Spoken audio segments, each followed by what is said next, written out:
Hi there, so I just want to go through Tettsui. Tettsui means hammer fist or iron fist. It's a common technique you'll find in karate. So when we're using this, we want to try and hit with the bottom part of the hand in a clenched fist.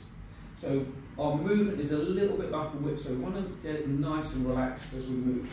So if you think of a hammer, if I'm trying to hammer in, I don't want to kind of use the hammer and my arm as a single unit. What I'm after is the hammer as a tool. The tool is there to hit the nail in and drive it in. And when I hit, I'm going to have a loose grip, and the hand is going to do the work. And if I do this, there's more control and there's more impact through the hammer because the tool is doing the work. Tettsui is the same thing. So what we're trying to do is think of the fist like a hammer, and we're trying to think of it like a whipping motion. So we want it nice and relaxed as it drives through. We can condition the hand using a hand backer wire. So a hand backer wire is a leather pouch filled with chicken bones, and the idea is you break up the chicken bones until they're like a powder, replace them with more chicken bones. So we can kind of, again, practice condition the hand. And you'll see my hand's nice and relaxed until it hits onto the bag. So when we're striking with Tettsui, what we want is a hole here. So most people, when they're doing Tettsui, they have a closed fist.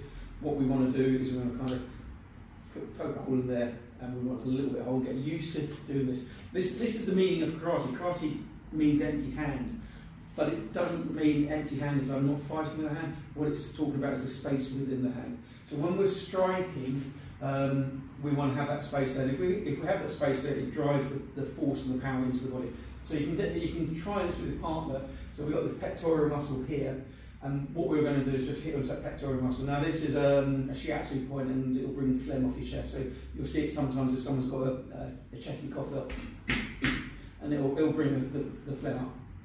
So we're not going to hit it massively hard, but your partner will feel what's happening. So the first thing I want you to do with your partner is make a nice clenched fist, and then you just hit in there. Now, what they should feel is the impact on the surface of the pectoral muscle. So it's not going to impact into the muscle. They'll feel a little bit of discomfort, and then that discomfort will quickly fade.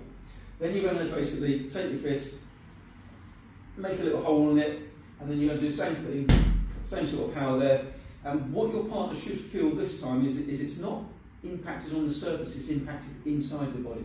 So the feeling that they should have inside the body is sort of some pain, and that pain stays there, and it doesn't go away. So when we hit here, we might get a little bit of pain, it's ouch, that hurt, and then it's gone. When we hit this way, what they should feel is, yeah, that's a bit of pain, I can feel it, I can feel it, I can feel it, I can feel it, I can feel it, I can feel it. Actually, it's not going away, oh, okay, it's gone. Okay, so it will stay within the body for a long period of time. So when we're using Tettsui, we're trying to impact the body, and we're trying to impact the internal part of the body, not the external part of the body. Striking areas for Tettsui tend to be to the temple, to the jaw, to the collarbone, to the lower throat and ribs. If we're at this sort of side, we can go into the centre of the chest, about the heart. We can also use it to strike into arms. We can strike this way, so this is a great one if you end up blocking here, because I can block and I can strike at the same time. So we want to think relaxation when we're hitting, and we want to think there's a space in the hand. An easy way of practicing this is if you do karate, you'll do gedan lower sweeping block. And again, you can kind of do it, if you don't do karate, then maybe give it a go. So you'll often see people kind of coming down here, and it's a straight arm. Think of it as elbow fist, so it's coming through. And when I do this, what you'll find is as I get down to this point here, it'll bring itself back up again. So coming